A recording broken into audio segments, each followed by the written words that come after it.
السلام علیکم۔ ہم ناول سٹارٹ کرتے ہیں آب حیات۔ ای کیٹیگری کے کوئز میں کامیاب ہو جانے والے غیر معمولی سے ذہنی صلاحیتوں کے حامل افراد ایک پاسورڈ حاصل کرنے میں کامیاب ہوتے اور پھر اگلے مرحلے تک رسائی حاصل کرتے۔ ایک ایسے ٹریڈ سینٹر میں جہاں بہترین یونیورسٹیز کے بہترین دماغ اپنے اپنے آئیڈیاز کو رجسٹر کروانے کے بعد آن لائن موجود ٹریڈرز کے ساتھ اپنے آئیڈیا کے حوالے سے بات چیت کرتے۔ وہ گروپ ڈسکشن بھی ہو سکتی تھی اور وہ ٹریڈرز کی آپس میں گفت و شنید بھی۔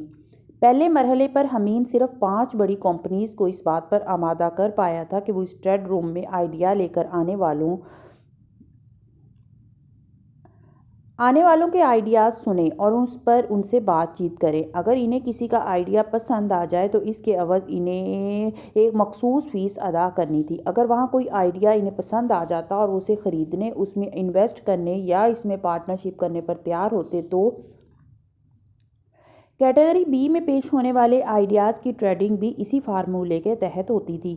لیکن وہاں ایک چیز یہ تھی کہ وہاں اپنے آئیڈیاز کے ساتھ آنے والے مختلف نوجوان افراد انٹریکشنز کے ذریعے اپنی پسند کے کسی ایک جیسے کولیبوریشن آئیڈیا کر سکتے تھے، اور اگر ایسی کوئی کولیبوریشن کسی آئیڈیا کو عملی شکل تک ڈھال دیتا تو این آئیڈیا ٹریڈ اس کولیبوریشن کے لیے بھی انہیں ایک فیس چارج کرتا۔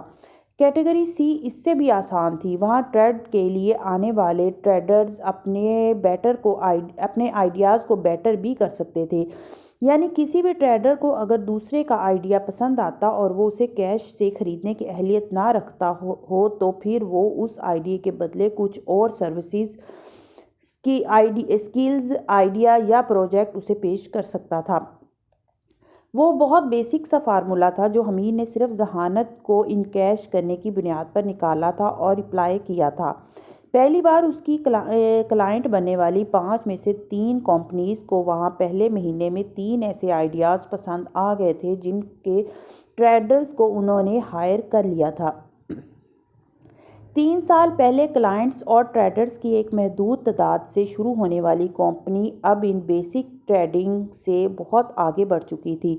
وہ اب خود ٹریڈ این آئیڈیا پر آنے والے ٹریڈرز سے ایسے آئیڈیاز اور بزنس پروپوزل لے لیتی جس میں انہیں پوٹینشل نظر آتا، اور وہ اپنے بڑے کلائنٹس کی ضروریات اور دلچسپی کے مطابق مختلف آئیڈیاز اور پروجیکٹس انہیں شیئر کر دیتی۔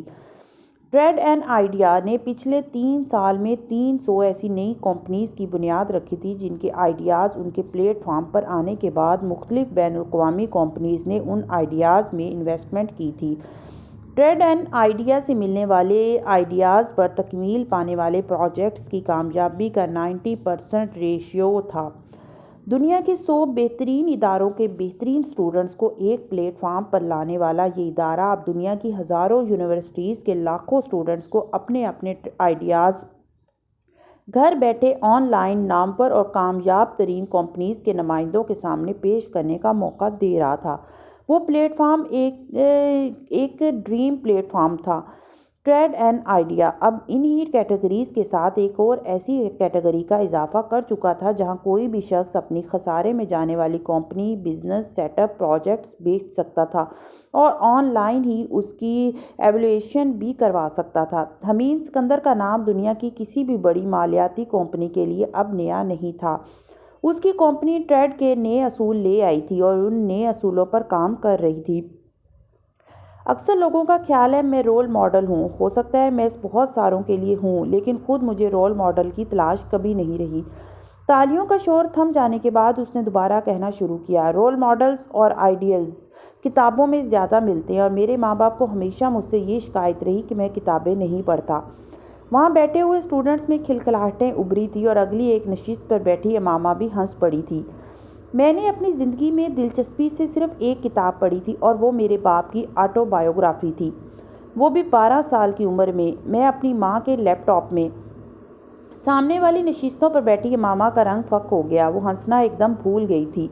اور وہ واحد کتاب ہے جس کو میں نے بار بار پڑھا، اور وہ واحد کتاب ہے جو میرے لیپ ٹاپ میں بھی ہے، میرے باپ کی آٹو بایوگرافی کی بہترین بات یہ ہے کہ اس میں کوئی ہیرو، کوئی آئیڈیل، کوئی رول ماڈل نہیں ہے، اور اسے پڑھتے ہوئے مجھے ہمیشہ یہ احساس ہوا کہ میرا باپ کتنا لکی ہے کہ اسے کسی سے انسپائر ہو کر اس جیسا نہیں بننا پڑا۔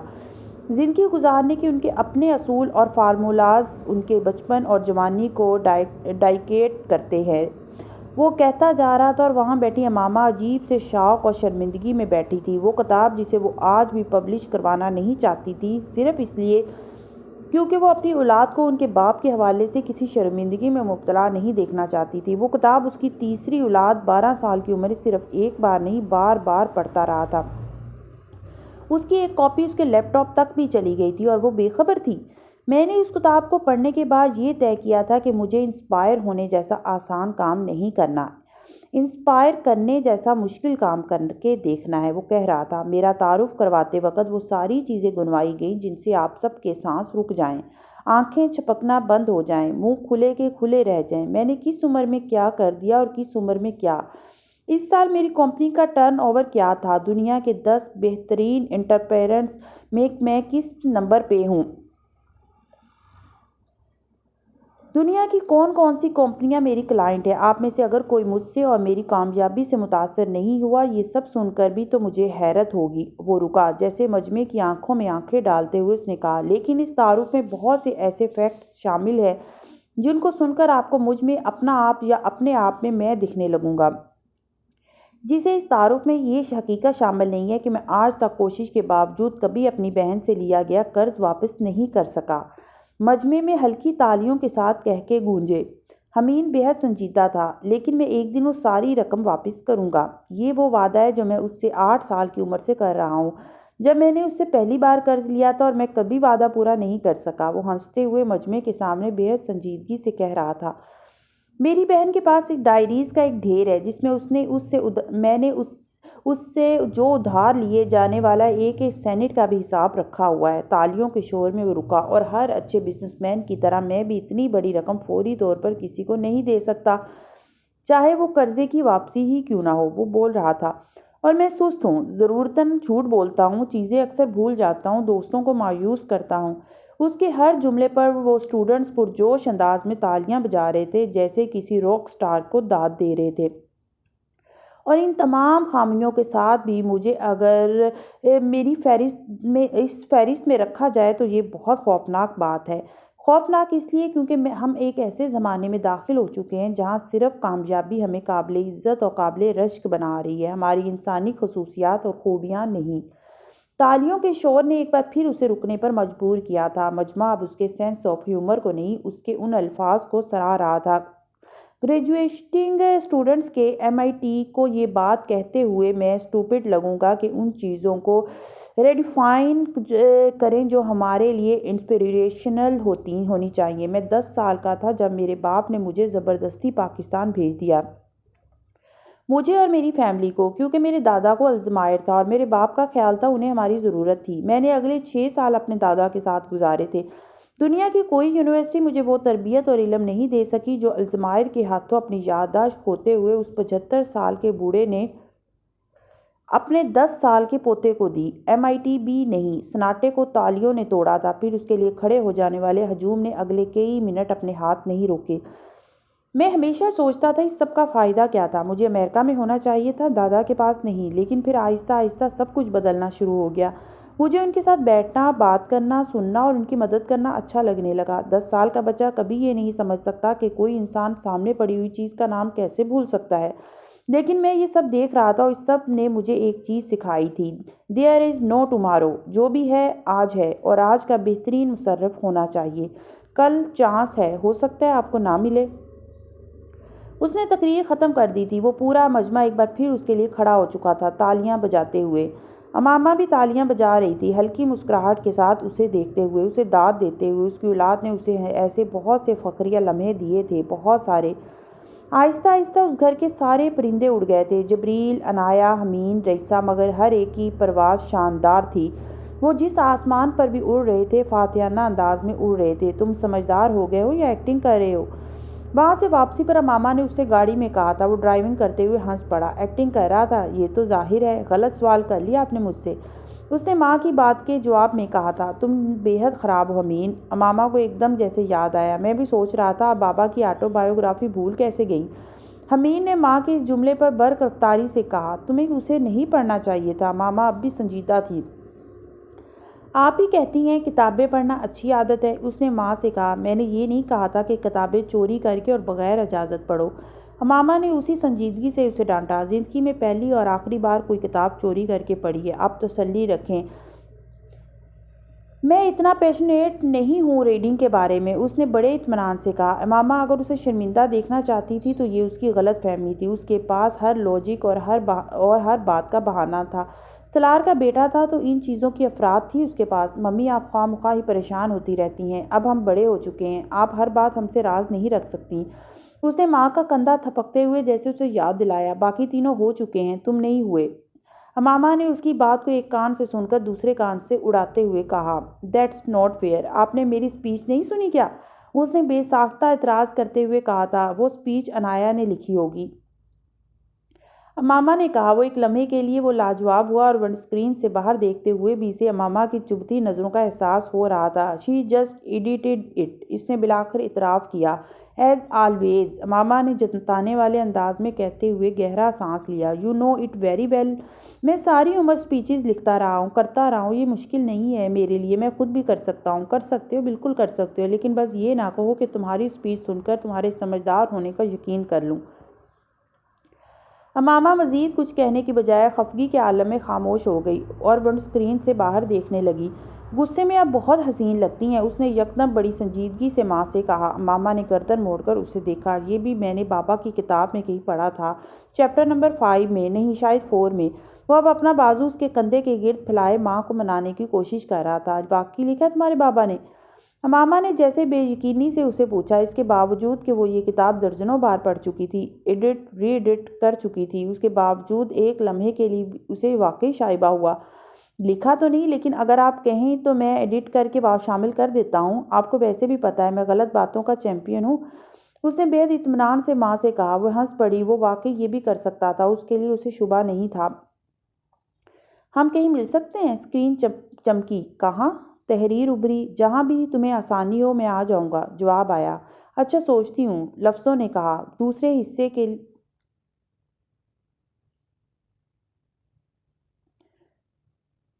کب تک بتاؤ گی؟ اشتیاق سے پوچھا گیا۔ کچھ دنوں تک، تامل سے بتایا گیا۔ میں انتظار کروں گا، وعدے کی طرح دہرایا گیا۔ جانتی ہوں، یقین دہانی کی گئی، اور پھر آگے کچھ بھی نہیں تھا، یوں جیسے کوئی پہاڑ آ گیا ہو، یا پھر کھائی کے نہ لفظ رہے ہوں نہ وقت۔ عنایا نے اپنے فون پر انگلیوں سے اسکرول کرتے ہوئے ان میسیجز کے تھریڈ کو دیکھا، پڑھا، یوں جیسے پہلی بار اس گفتگو کو پڑھ رہی ہو، یوں جیسے وہ گفتگو پہلی بار ہوئی ہو۔ اس کی مخروطی خوبصورت اور دودھیا انگلی فون کی اسکرین پر نہیں، جیسے ان لفظوں پر پھیل رہی تھی۔ وہ سوال جواب اتنے سالوں سے کرتے آ رہے تھے، وہ اس سیکوینس میں، اور ہر بار گفتگو وہاں ہی جا کر رکتی تھی جہاں اس بار ختم ہوئی تھی۔ اس سے آگے کے سوال جواب دونوں کے پاس نہیں تھے، یا شاید ہمت نہیں تھی کہ اس سے آگے وہ کچھ پوچھتے، لیکن مہینے میں کم از کم ایک بار کسی بھی دوسرے موضوع پر بات کرتے کرتے ان کے درمیان اس گفتگو کا تبادلہ ضرور ہوتا۔ وہ سوال جواب کسی پرانی یاد یا میوزک کی طرح بیک گراؤنڈ میں چلتی، جیسے ابھی ہوا تھا۔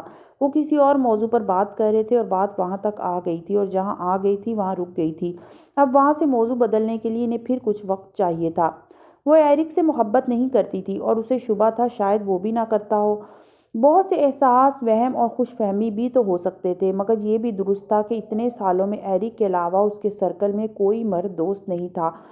امریکہ، پاکستان، دونوں جگہ، اسکول، کالج، ہر جگہ عنایا کسی لڑکے کو اپنا دوست نہیں بنا سکی تھی۔ نہ وہ اتنی بے تکلفی کا مظاہرہ کر سکتی تھی، اور نہ اسے ایسی کسی دوستی کی ضرورت محسوس ہوئی تھی۔ ایرک بھی ایسا ہی تھا، اور یہ زیادہ حیرانی کی بات تھی کیونکہ وہ امریکہ میں رہتا تھا، جہاں طرز زندگی بہت مختلف تھا۔ اس کے باوجود عنایا کی طرح وہ بھی ریزروڈ تھا، اور جب وہ عنایا سے کہتا تھا کہ اس کی کوئی گرل فرینڈ نہیں تو عنایا کو یقین ہوتا تھا کہ ایسا ہی ہے، اور اگر وہ یہ کہتا تھا کہ اگر اس کی پچھلے کئی سالوں سے کسی لڑکی کے ساتھ دوستی ہے بھی تو وہ عنایا تھی، تو اسے اس پر بھی یقین تھا۔ اور اس دوستی کے باوجود دونوں کے درمیان بے تکلفی نہیں تھی۔ شاید اس کی وجہ فاصلہ تھا، یا کلچر، یا عنایا کا وہ مزاج جس سے ایرک بخوبی واقف تھا۔ اتنے سالوں کے بعد تقریباً ہر روز ای میل، میسیجز یا فون کے ذریعے ایک دوسرے سے ہر وقت رابطے میں رہنے کے باوجود ان کے درمیان ہونے والی گفتگو مخصوص موضوعات کے گرد گھومتی تھی۔ کبھی بھی وہ صرف میں اور تم پر نہیں گئی تھی، اور یہ دونوں کی طرف سے کی جانے والی شعوری کوششوں کا نتیجہ تھا۔ انایا 1 مہینہ پہلے ریزیڈنسی کے لیے امریکہ آئی تھی اور ایرک کو چاہنے کے باوجود اس نے یہ نہیں بتایا تھا۔ بتانے کا فائدہ نہیں، نقصان تھا۔ پتہ نہیں کیوں اسے یہ خدشہ تھا کہ اس کے امریکہ آ جانے پر وہ اس سے ملنے کی بھرپور کوشش کرے گا، اور یہ اس کے لیے اس لیے بہت آسان ہوتا کیونکہ وہ امین اور جبریل کے ساتھ مسلسل رابطے میں تھا۔ انایا ان دونوں سے یہ کہہ چکی تھی کہ وہ اس کے امریکہ آ جانے کے بارے میں ایرک سے کچھ نہیں کہیں۔ ان دونوں نے اس سے کوئی سوال نہیں پوچھا تھا۔ ایرک جیسے ان کی فیملی کے لیے ایک ایسی کھلی حقیقت تھا جس سے سب آنکھیں چرانا چاہتے تھے لیکن چرا نہیں پاتے۔ ایرک بہت عرصہ پہلے اس کے اور اماما کے درمیان ڈسکس ہو چکا تھا۔ انایا جان چکی تھی وہاں اس کے لیے کوئی مستقبل نہیں تھا۔ اس شادی میں کیا ایشوز تھے اور کیا خدشات، کیا اندیشے تھے اور کیا مسائل، انایا آنکھیں بند کر کے رٹے رٹائے انداز میں گنوا سکتی تھی۔ اس نے یہ سب کچھ اماما سے اتنی بار سنا تھا اور اس نے اماما کی خواہش کا احترام کیا تھا۔ اس نے آہستہ آہستہ ایرک سے دور جانے کی کوشش کی تھی، اس کے باوجود کہ اماما نے اسے کبھی ایرک سے قطع تعلق کرنے کے لیے نہیں کہا تھا، لیکن انایا کا خیال تھا اسے یہ عادت بدل دینی چاہیے جو دونوں کے لیے ایک سٹیج پر آ کر آزار بن جانی تھی۔ وہ دونوں زیادہ تر ای میلز اور ٹیکسٹ میسیجز کے ذریعے رابطے میں تھے۔ انایا نے کوشش کی تھی یہ رابطہ کم ہونا چاہیے، تعلیمی مصروفیات، پروفیشنل کمٹمنٹس اس کے پاس بہترین بہانوں کے طور پر موجود تھے، لیکن اس کے باوجود ایرک سے اس کا رابطہ ٹوٹ نہیں سکا، اور یہ کمال ایرک کا تھا۔ وہ جڑا رہا تھا اس کی بے اتنائی، بے رخی، سرد مہری کے باوجود، یہاں تک کہ انایا کو شدید قسم کی ندامت ہونے لگی تھی۔ پتہ نہیں اس شخص میں اتنی برداشت اور تحمل کیسے تھی کہ وہ اپنے آپ کو نظر انداز کیے جانا اور کم اہمیت پانے پر بھی کوئی اعتراض، کوئی احتجاج نہیں کرتا تھا۔ اس سے یہ نہیں پوچھتا تھا کہ اسے بیٹھے بٹھائے کاموں کا ڈھیر ابھی کیوں یاد آنے لگا تھا، اور نہ ہی یہ کہ وہ خود بھی ڈاکٹر تھا، اس سے زیادہ مصروف تھا، تو کم از کم وہ پروفیشنل مصروفیات کا بہانہ اس کے سامنے پیش نہ کرے۔ وہ دنوں ہفتوں کے لیے اس کی کسی ای میل، کسی میسیج کا جواب دیے بغیر غائب رہتی، اور وہ پھر بھی اس کو ٹیکسٹ میسیجز کے ذریعے اپنا حال احوال، اپنی مصروفیات کے بارے میں بتاتا رہتا، اور پھر وہ کئی دنوں بعد اس کے بھیجے ہوئے کسی نہ کسی ٹیکسٹ، کسی نہ کسی ای میل کا جواب دینے پر مجبور ہو جاتی، اور وہ اپنی غیر حاضری کا جو بھی بہانہ بناتی وہ بغیر بحث کے قبول کر لیتا، چاہے وہ کتنا ہی ناقابل یقین کیوں نہ ہوتا۔ اور اس کی یہ ایکسیپٹنس جیسے اس کے احساس جرم کو اور بڑھا رہی تھی۔ وہ بچپن میں ایسا نہیں تھا جیسا بڑا ہو کر ہو گیا تھا۔ اتنے سالوں میں انایا میں اتنی تبدیلیاں نہیں آئی تھیں جتنی ایرک میں آئی تھیں، اور اس کی بہت سی دوسری وجوہات کے علاوہ ایک بنیادی وجہ اس کا قبول اسلام بھی تھا۔ وہ 18 سال کی عمر میں ایرک سے عبداللہ ہو گیا تھا، لیکن وہ آج بھی اپنے سوشل سرکل میں ایرک کہلاتا تھا یا پھر ایرک عبداللہ۔ ان لوگوں کے امریکہ سے آ جانے کے بعد بھی ایرک ان سے رابطے میں رہا تھا، وہ اسے بھی ای میل کرتا تھا اور اماما کو بھی، اور اس کی ہر ای میل کو جیسے ایک ریمائنڈر کی طرح لگتی تھی، حالانکہ اس کی ای میلز میں رسمی گفتگو کے سوا کچھ نہیں ہوتا تھا۔ وہ بھی میڈیسن میں ہی ریزیڈنسی کر رہا تھا، انایا کی طرح۔ اس کے پروفیشن نے 2 مختلف ملکوں میں رہتے ہوئے بھی ان دونوں کو بڑے عجیب انداز میں ایک دوسرے سے باندھے رکھا تھا۔ وہ کنگ ایڈورڈ سے پڑھی تھی، وہ ایریزونا سے، اسے آئی سرجن بننا تھا، ایرک کو ہارٹ، مگر ان کے مشترکہ پروفیشن نے جیسے ان کے لیے گفتگو کے بہت سارے موضوعات دے دیے تھے۔ قبول اسلام کے بعد یونیورسٹی میں گریجویشن کے دوران وہ چند سال سمرز میں پاکستان آتا رہا تھا، لیکن ایک بار میڈیکل میں جانے کے بعد وہ آنا جانا ختم ہو گیا تھا۔ اماما اس بات پر خوش ہوئی تھی، وہ کبھی بھی اسے پاکستان آنے سے منع نہیں کر سکتی تھی، کیونکہ سلار سمیت فیملی کے کسی بھی شخص کو ایرک کے پاکستان آنے پر اعتراض نہیں تھا، اور وہ اسے منع کر کے اس کا دل نہیں توڑنا چاہتی تھی۔ لیکن اس طرح اس کا ہر سال ان کے پاس آنا اماما کے خدشات بڑھاتا رہا تھا، اور جس سال پہلی بار اس کے پاکستان نہ آنے پر انہیں اطلاع دی تھی، اماما نے جیسے سکون کا سانس لیا تھا۔ اسے یقین تھا وہ اب اپنی زندگی کی نئی مصروفیات میں سب کچھ بھول جانے والا تھا۔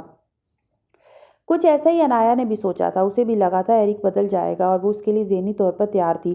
میڈیسن کی تعلیم مشکل تھی، پھر اب اس کی زندگی میں اور لوگ آ رہے تھے، وہ ان کے خاندان، اور اسے اگر بھول بھی جاتا تو اس کے لیے نارمل ہوتا، ہلکی کسک اور گلہ رکھنے کے باوجود۔ لیکن ایسا نہیں ہوا تھا، اس نے پاکستان آنا جانا چھوڑا تھا، ان سے رابطہ ختم نہیں کیا تھا، اور اس تعلق اور رابطے کے باوجود ان دونوں کے درمیان اعتراف یا اظہار کا کوئی کمزور لمحہ نہیں آیا تھا۔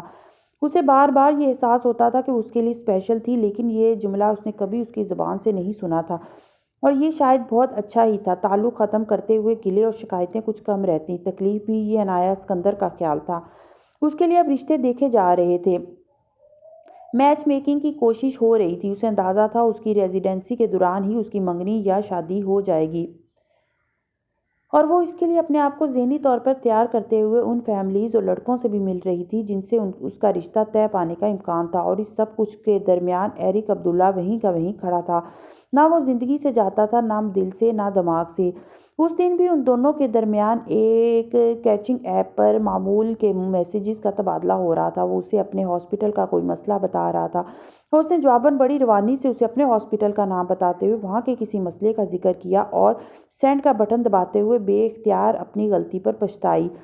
اس کا ٹیکسٹ اب فون کی سکرین پر نمودار ہو چکا تھا اور اسے یقین تھا ایرک عبداللہ اتنا ڈفر نہیں تھا کہ وہ اس جملے کو نظر انداز کر کے گزر جاتا۔ اس کے جملے کے بعد بہت دیر دوسری طرف سے کوئی جواب نہیں آیا تھا، یوں جیسے وہاں سب کچھ ساخت ہو گیا تھا۔ پھر بالآخر وہ ٹیکسٹ آیا جس کی اسے توقع تھی۔ تم امریکہ میں ہو؟ اس کا دل چاہا وہ لکھ دے، اسمارٹ فون نے ہاسپٹل کا نام غلطی سے لکھ دیا تھا، یا کوئی اور جھوٹ یا بہانہ، وہ تو مان لیتا تھا، سوال جواب اور بحث کب کرتا تھا، لیکن وہ جھوٹ نہیں بول سکتی تھی۔ بس دل چاہا تھا اسے ہاں کہہ دے، اور اس نے یہی کیا تھا۔ اس کے یس نے ایرک عبداللہ کو ہلا کر رکھ دیا تھا، یہ عنایہ کا خیال تھا۔ فون ہاتھ میں پکڑے اس کی سکرین پر نظریں جمائے وہ اس یس کے بعد کسی رد عمل کا انتظار کرتی رہی۔ خوشی، حیرت، بے یقینی، غصہ، کسی بھی رد عمل کا۔ وہ آن لائن تھا اور وہاں سکوت تھا، ایسا سکتہ اور سکوت کے ایک لمحے کے لیے عنایہ کو ڈر لگا۔ اس نے ہیلو لکھ کر اسے جیسے اس سکتے سے جھنجھوڑنے کی کوشش کی تھی۔ تم نے مجھے بتایا نہیں۔ وہ دوسری طرف سے اس کی تحریر ابھری تھی۔ اس بار خاموشی عنایہ کی طرف چھائی تھی۔ وہ 101 بہانے بنا سکتی تھی لیکن ایک بھی بہانہ بنانا نہیں چاہتی تھی۔ ان دونوں کے درمیان شاید اب وہ لمحہ آ گیا تھا جب اسے صاف گوئی کا مظاہرہ کرنا چاہیے تھا۔ تم مجھے ملنے کے لیے کہتے اور میں ملنا نہیں چاہتی اس لیے۔ دوسری طرف بہت لمبی خاموشی چھائی تھی، اس بار اتنی لمبی جتنا عنایہ توقع کر رہی تھی۔ All right. پھر سکرین چمکی اور بجھ گئی۔ وہ ایسا ہی کرتا تھا، بحث کرتا ہی نہیں تھا، غصہ دکھاتا ہی نہیں تھا، آرگومنٹ اس کے بس کی بات نہیں تھی۔ وہ اسی طرح ہتھیار ڈالنے والے انداز میں بات کیا کرتا تھا۔ ایک لمحے کے لیے عنایہ کو غصہ آیا اور وہ خواہ مخواہ احساس ندامت لے کے بیٹھی تھی۔ اچھا ہے، صاف صاف کہہ دیا اور نہ ملنے سے اسے فرق کیا پڑنا تھا، اور ویسے بھی وہ دو مختلف سٹیٹس میں تھے، ملنے کے لیے بھی انہیں چھٹیوں کا انتظار کرنا پڑتا۔ وہ سوچ رہی تھی، ساتھ ہی اپنے آپ کو توجیہات بھی دے رہی تھی۔ میں پاکستان جا رہا ہوں۔ کچھ دیر بعد ابھرنے والے اگلے ٹیکسٹ نے اسے چونکایا۔ کب؟ اس نے بے اختیار پوچھا۔ 17 کو جواب آیا۔ کیوں؟ اس نے اب وہ پوچھا جو پوچھنا چاہتی تھی۔ جواب نہیں آیا اور کئی دنوں تک نہیں آیا۔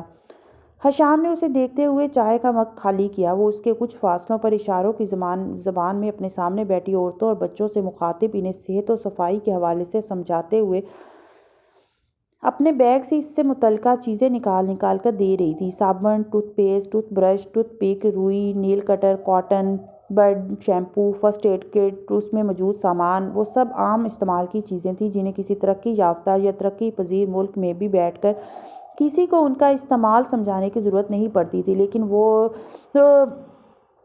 وہ داداب تھا، کینیا کے بارڈر کے قریب، انچر کے قریب میں برے ترین کیمپوں میں سے ایک، جہاں افریقہ میں قحط اور خانہ جنگی سے متاثرہ لوگوں کی ایک بڑی تعداد آباد تھی۔ وہ ان دونوں کو وہاں آئے 1 ہفتہ ہو گیا تھا۔ داداب میں یہ ان کا پہلا وزٹ تھا، لیکن وہ پچھلے 4 سالوں میں انچر کے بہت سارے کیمپس میں جا چکے تھے۔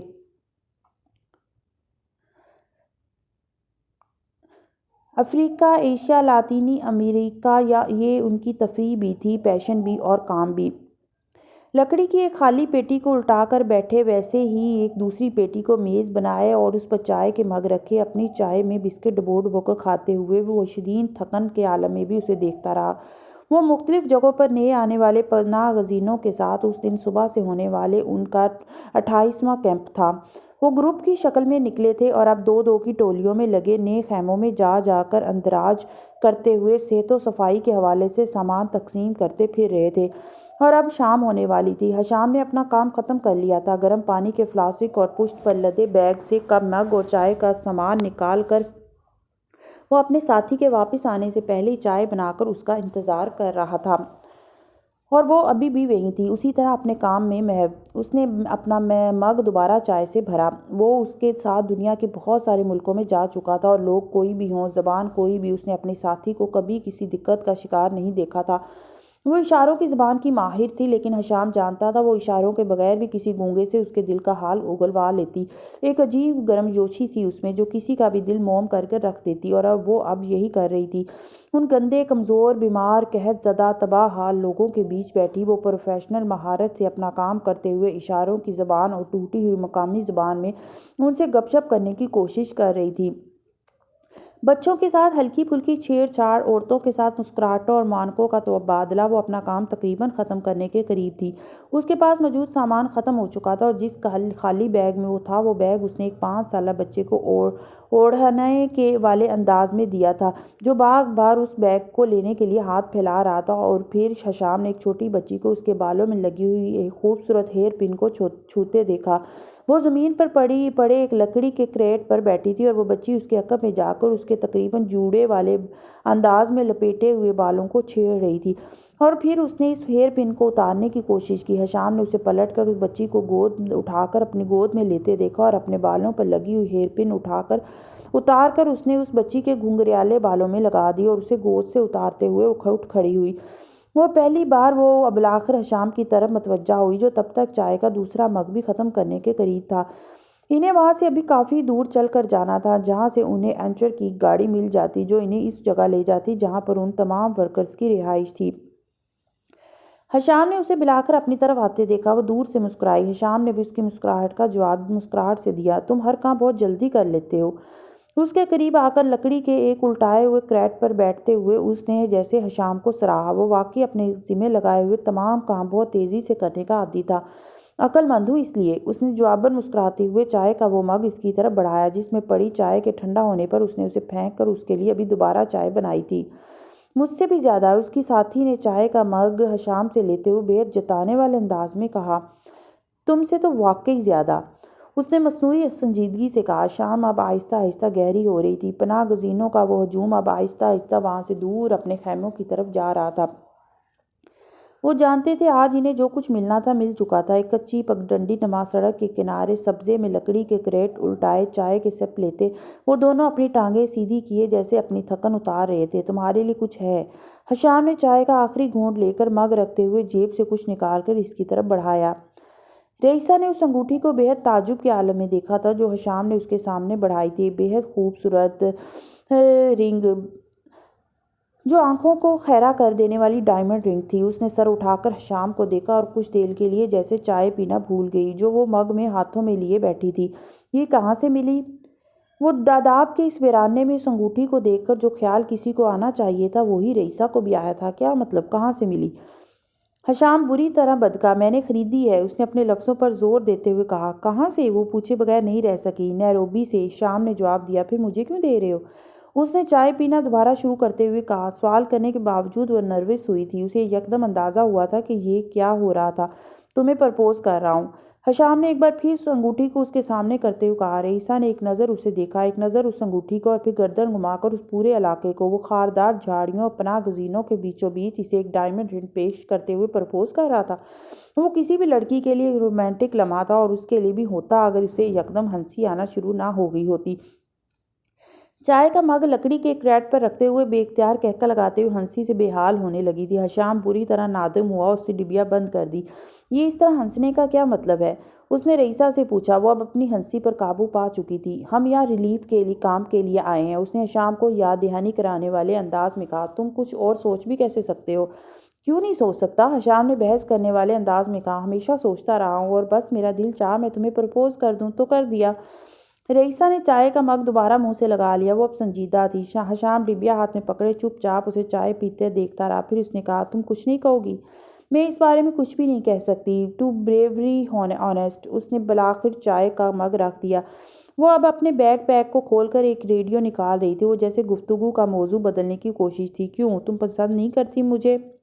ہشام بھی یکدم سنجیدہ ہو گیا۔ کرتی ہوں، تمہیں کوئی بھی ناپسند نہیں کر سکتا، لیکن شادی کا فیصلہ بہت بڑا فیصلہ ہوتا ہے، میں خود نہیں لے سکتی۔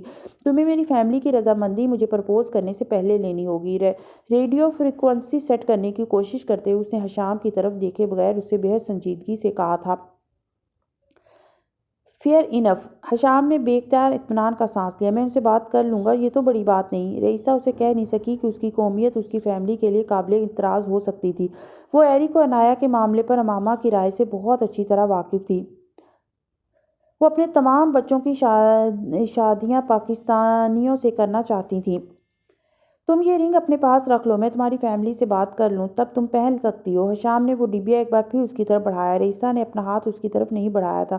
وہ اپنے گھٹنے پر رکھے ریڈیو کے ساتھ مصروف تھی، یا کم از کم یہی ظاہر کر رہی تھی۔ اس کا فائدہ نہیں، اگر میں نے رنگ لے لی اور میری فیملی نے انکار کر دیا تو، اس نے ہلکی آواز میں خبریں سنتے ہوئے کہا۔ حشام نے بے یقینی سے کہا، تمہاری فیملی انکار کیسے کر سکتی ہے؟ وہ پہلی بار کچھ بے چین ہوا تھا۔ ہمیں ہر پاسبلٹی سامنے رکھنی چاہیے، رئیسہ نے مدھم آواز میں جیسے اسے سمجھایا۔ وہ انکار کر دیں گے تو؟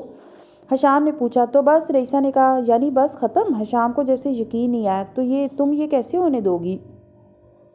میرے لیے تمہاری کوئی فیلنگز نہیں ہیں؟ حشام کو جیسے یہ بات ہضم نہیں ہو پا رہی تھی۔ فیلنگز ہیں تمہارے لیے، لیکن وہ میری اپنی فیملی کے لیے فیلنگز سے بہت کم ہیں۔ کم از کم ابھی تم اپنی فیملی کی مرضی کے خلاف کچھ کر سکتے ہو؟ رئیسہ نے بے حد سنجیدگی سے کہا، ہاں میں کر سکتا ہوں، کم از کم تم سے شادی تو۔ اس نے جواباً کہا تھا۔ رئیسہ کو جیسے اس جواب کی توقع نہیں تھی۔ ریڈیو کو چھیڑتے ہوئے اس نے مدھم آواز میں کہا، ویسے یہ جو رنگ ہے ڈائمنڈ ہے یا یہ نکلی ہے؟ حشام بری طرح چونکا۔ وہ بات کو کہاں سے کہاں لے گئی تھی۔ اس نے بے اختیار ہاتھ میں پکڑی ڈبیا کھولی اور اس میں سے انگوٹھی نکال کر اسے آنکھوں کے پاس لے جاتے ہوئے بولا، تمہیں کیسے پتا؟ کیونکہ میں نے اسے اچھی طرح دیکھا تھا۔ میری ممی کے پاس بہت سارے ڈائمنڈز ہیں، میں ڈائمنڈ پہچان سکتی ہوں، رئیسہ نے اسی انداز میں کہا۔ وہ ویکینڈ پر نیروبی گئے تھے اور جیولری کی شاپ پر پھرتے ہوئے ایک شاپ پر رئیسہ کو یہ انگوٹھی اچھی لگی تھی جو حشام نے اسے بتائے بغیر خرید دی تھی، اور وہ اسے اسی انگوٹھی کے ساتھ پرپوز کرنا چاہتا تھا۔ مجھے یقین نہیں آ رہا، تم نے مجھے تب کیوں نہیں بتایا؟ میں نے تو ڈائمنڈ کی رنگ کے طور پر بہت مہنگا خریدا ہے اسے۔ حشام حیران سے زیادہ کچھ شرمندہ ہوا۔ مجھے یہ تھوڑی پتا تھا کہ تم اسے خریدنا چاہتے ہو، مجھے تو بس اچھی لگی تھی، اور جیولر کہہ رہا تھا ڈائمنڈ ہے تو میں اسے شرمندہ نہیں کرنا چاہتی تھی یہ بتا کر کہ یہ ڈائمنڈ نہیں ہے، رئیسہ نے اس سے کہا۔ حشام نے کچھ مایوسی کے عالم میں اس رنگ کو ڈبیا میں رکھ کر ڈبیا بند کر دی۔ رئیسہ نے اس کے تاثرات دیکھے اور ہاتھ بڑھا کر تسلی دینے والے انداز میں اس ڈبیا کو پکڑ لیا۔ تمہارا بڑا نقصان ہو گیا، اس نے جیسے حشام کو تسلی دی۔ نہیں، اتنا نقصان نہیں ہوا جتنی شرمندگی ہوئی ہے کہ میں ایک نکلی ڈائمنڈ کے ساتھ تمہیں پرپوز کر رہا تھا، رئیسہ نے اسے تسلی دینے والے انداز میں کہا۔ پریشان مت ہو، میں اسے رکھ لیتی ہوں، اگر میری فیملی مان گئی تو میں یہی رنگ پہن لوں گی۔ وہ بے اختیار ہنس پڑا۔ وہ رنگ جو وہ محبت میں لینے پر تیار نہیں تھی، ہمدردی میں لے رہی تھی۔ وہ واقعی ریلیف ورکر تھی۔ ہنس کیوں رہے ہو؟ وہ حیران ہوئی۔ خوش ہوں اس لیے، حشام نے جواباً کہا، مجھے سٹونز میں ڈائمنڈ کی پہچان ہو نہ ہو انسانوں میں ہے، اور میں نے ایک نکلی ڈائمنڈ ایک اصلی ڈائمنڈ کو دیا تھا، کم از کم مجھے اس بارے میں کوئی شبہ نہیں۔ حشام نے اتنے سال کے ساتھ اس میں اسے پہلی بار بلش کرتے دیکھا۔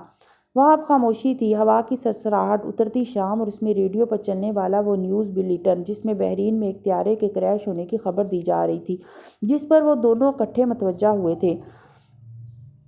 آج بہت لمبے عرصے کے بعد امامہ اس کمرے میں اس باکس کو کھولے بیٹھی تھی۔ ایک ایک کر کے وہ سارے اسکیچ بکس اور اسکیپ بکس نکالے جس پر کئی دہائیوں پہلے اس نے اپنے گھر کی بنیادیں پینسل اور رنگوں سے رکھنی شروع کی تھیں۔ وہ اس کمرے کی صفائی کروانے کے لیے ملازم کے ساتھ وہاں آئی تھی، اور صفائی کرواتے ہوئے اس باکس کو دیکھتے اسے بہت کچھ یاد آ گیا تھا، اور اب صفائی مکمل کروانے کے بعد اس باکس کو اپنے کمرے میں لے آئی تھی، بڑی فرصت سے پرانی یادوں کو کنگھالنے اور جینے کے لیے۔ وہ ایلس ان ونڈرلینڈ کی طرح انہیں کھولے کہیں سے کہیں پہنچ گئی تھی۔ اتنی دہائیاں گزرنے کے بعد وہ اسکیپ بکس خستہ حال ہو رہی تھی، اسکیچز میں بھرے ہوئے رنگ اڑنے لگے تھے، لکھے ہوئے لفظ مٹنے لگے تھے، کھینچی ہوئی لکیریں دھندلانے لگی تھیں، لیکن دھندلاتی لکیروں، مٹتے لفظوں، پھیکے پڑتے رنگوں اور بھربھراتے کاغذوں میں بھی اسے ہر یاد ویسی رنگین، تازہ، خوشگوار، زندہ محسوس ہو رہی تھی، جیسے وہ سب آج ہی کا قصہ تھا، کل ہی کی بات تھی، پرسوں ہونے والا واقعہ تھا۔ وہ مدھم مسکراہٹ کے ساتھ ہر صفحہ بڑی احتیاط سے پلٹ رہی تھی، یوں جیسے ذرا بے احتیاطی ہوئی تو رنگ جھڑ جائیں گے، لکیریں رگڑ کھا کر چھو منتر کی طرح غائب ہو جائیں گی، سب کچھ غائب ہو جائے گا، اپنے ساتھ اس کی زندگی کے بہترین دنوں کو لے کر بھی۔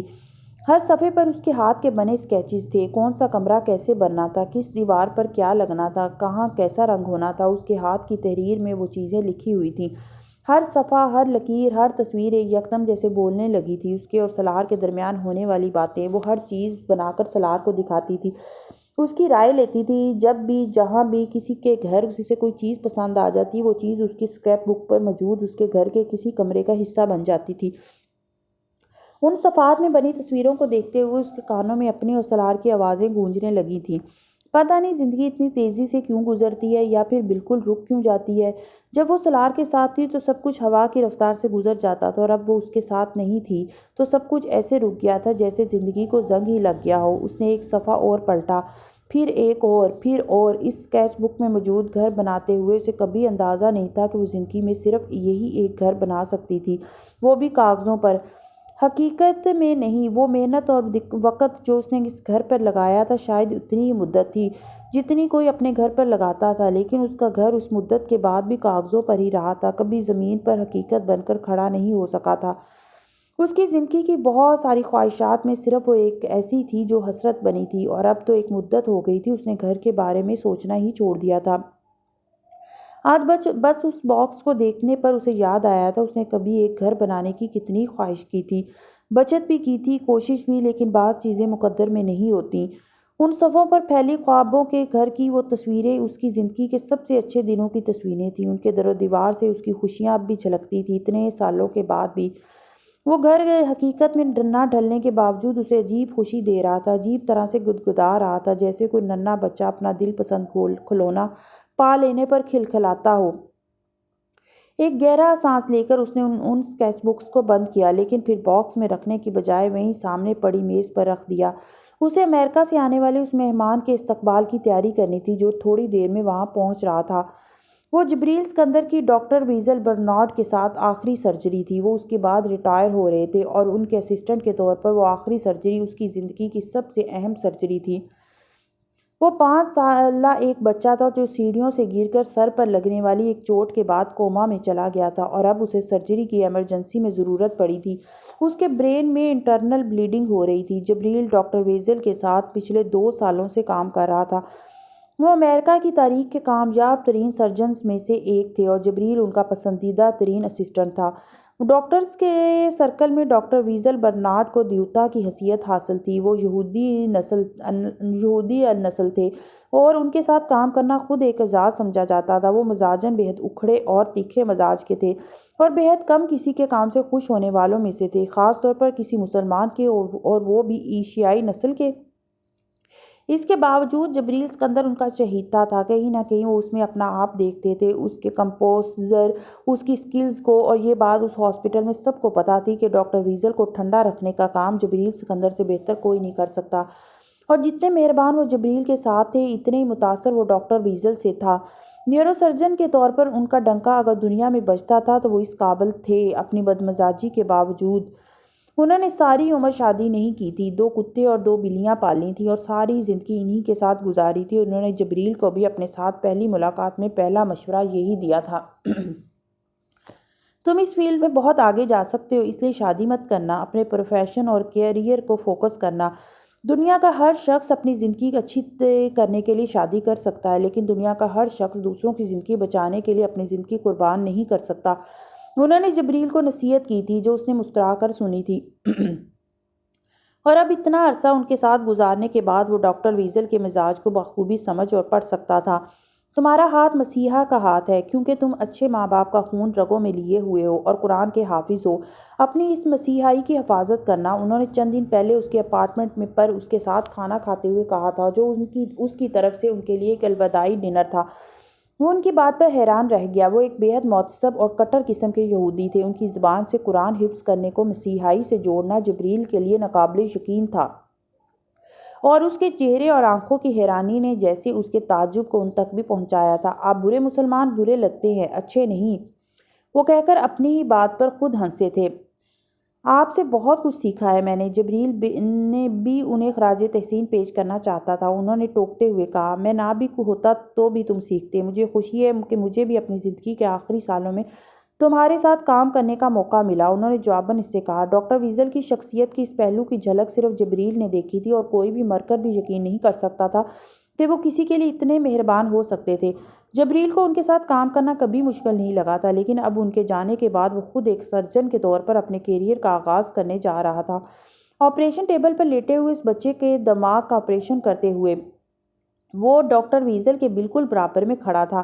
وہ ہمیشہ کی طرح گپ شپ کر رہے تھے اپنے طویل میڈیکل کیریئر کے حوالے سے۔ جب ان کی گفتگو میں پہلی بار جبریل نے کچھ اداسی محسوس کی تھی، پھر اس نے ڈاکٹر ویزل کو اوزار سے اس بچے کے دماغ میں بلیڈنگ روکنے کے لیے ایک اور جگہ پر کٹ لگاتے دیکھا۔ سیکنڈ کے 1000ویں حصے میں جبریل کو کچھ کھٹکا تھا۔ وہ ان کا ہاتھ چلتے دیکھ رہا تھا، لیکن اسے لگا تھا کچھ غلطی ہوئی تھی۔ اس کا احساس ٹھیک تھا، وہ بچہ ہوش میں نہیں آ سکا تھا۔ ڈاکٹر ویزل کے پروفیشنل کیریئر کی آخری سرجری ناکام رہی تھی۔ عائشہ عابدین نے اپنی اکلوتی اولاد کھو دی تھی۔ وہ خانہ کعبہ کے سامنے کھڑا اور وہ وہاں تبارک اللہ ذی حصہ اول۔ وہ خانہ کعبہ کے سامنے کھڑا تھا، وہ وہاں مقام ملتزم کے سامنے کھڑا تھا۔ کتنی بار وہ یہاں آیا تھا اور کتنی بار یہاں آ کر کھڑا ہوا تھا، اسے اب گنتی بھی بھول چکی تھی، لیکن ہر بار کی طرح اس بار بھی وہ وہاں اسی حالت میں کھڑا تھا، ہیبت کے عالم میں، عجز کے کیفیت میں۔ دنیا کی کوئی جگہ سالار سکندر کو مٹی نہیں کرتی تھی، صرف وہ جگہ تھی جو اسے خاک بنا دیتی تھی، اور وہ خاک بننے ہی وہاں آتا تھا، ہر بار اپنی اوقات جاننے اور اس کی یاد دہانی کے لیے۔ ہر بار جب دنیا اسے کسی چوٹی پر بٹھاتی تھی تو وہ آج بھی آیا تھا، بلکہ لایا گیا تھا، اپنا فخر اور تکبر کو دفنانے یہاں آتا تھا۔ خانہ کعبہ کا دروازہ کھولا جا رہا تھا، سیڑھی لگی ہوئی تھی، اور وہ دنیا کے مختلف خطوں سے آنے والے ان 10 مسلمانوں میں شامل تھا جنہیں خانہ کعبہ کے اندر ہونے والی صفائی کی سعادت کے لیے چنا گیا تھا، اور یہ اعزاز اس کے حصے میں کس نیکی کے عوض آیا تھا، یہ اسے ابھی تک سمجھ ہی نہیں آیا تھا۔ کرم تو وہ تھا ہی، اور کرم تو اس پر اللہ کا ہمیشہ ہی رہا تھا، لیکن اس کے باوجود وہ اپنے نامہ اعمال میں ایسی کوئی نیکی کھوج رہا تھا جو ایسے کرم کا باعث بنتی۔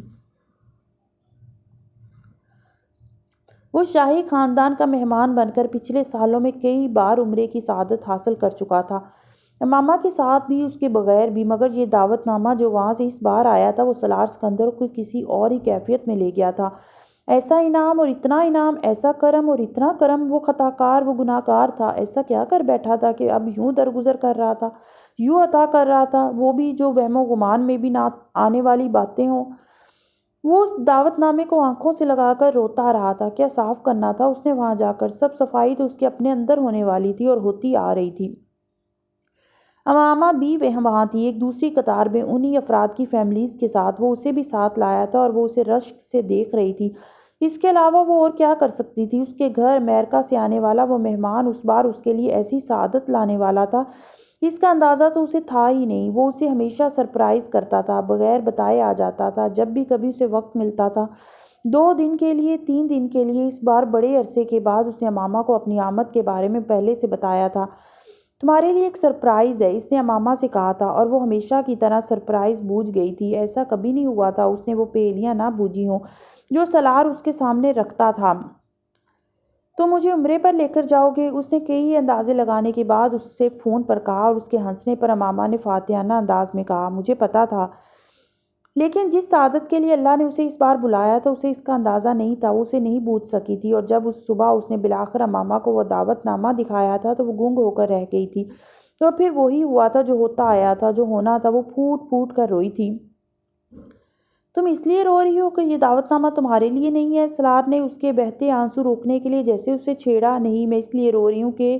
وہ آنسوؤں کے درمیان رکی۔ اللہ تم سے اتنا پیار کیوں کرتا ہے؟ اور وہ پھر رونے لگی۔ تمہارا اعزاز ہے، لیکن مجھے لگ رہا ہے میرے سر پر تاج بن کر سجا ہے۔ وہ آنسوؤں کی لڑی تھی، حسد نہیں ہے، رشک ہے کہ بیچ میں کہتی جا رہی تھی، کوئی اور زندگی کا ساتھی ہوتا تو یہ سب نہ… جو بھی اعزاز ہے تمہاری وجہ سے ہی آئے ہیں ماما، پہلے بھی اب بھی ہوتا ہے، اس نے جواباً اس سے کہا تھا۔ اور اب خانہ کعبہ کے کھلتے ہوئے دروازے سے وہ سالار سکندر کو سیڑھیاں چڑھ کر اندر جاتا دیکھ رہی تھی۔